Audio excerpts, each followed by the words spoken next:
guys, what's up and welcome back to my channel. I hope you guys are doing great. In today's video, I'm going to be sharing with you a compilation of unicorn themed DIYs. These are DIYs that I've done over the last 2 years, and I thought it'd be really fun to just put them all together and make this like dedicated unicorn themed video. I hope you guys enjoy this video. If you do enjoy it, be sure to give it a big thumbs up. And if you are new to my channel, and if you could maybe click that subscribe button, that would be so awesome. Before we go ahead and get started, I want to give out a huge shout out to my notification squad.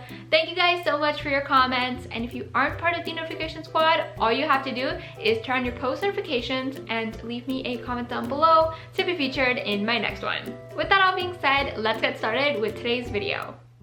Okay guys, so in this video today, I'm going to be sharing with you different unicorn DIYs. I will not be doing a voiceover because I do have these videos individually where I explain everything in detail. So if you want to check it out, I'll have the links down below.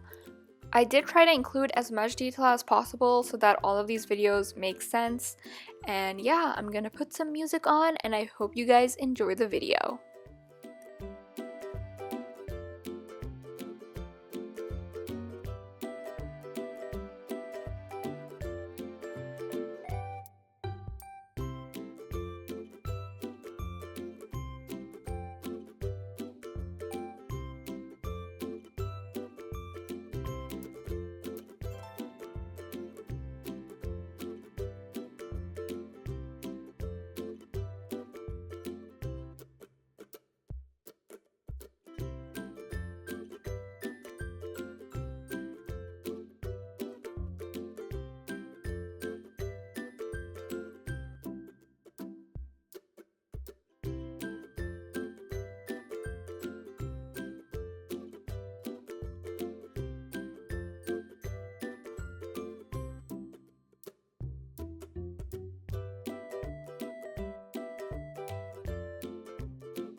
And that is it for today's video. I really hope you guys enjoyed it. Let me know in a comment down below which unicorn DIY was your favorite. I hope you guys are having a fantastic day. I love you all so much, and I will see you in my next one.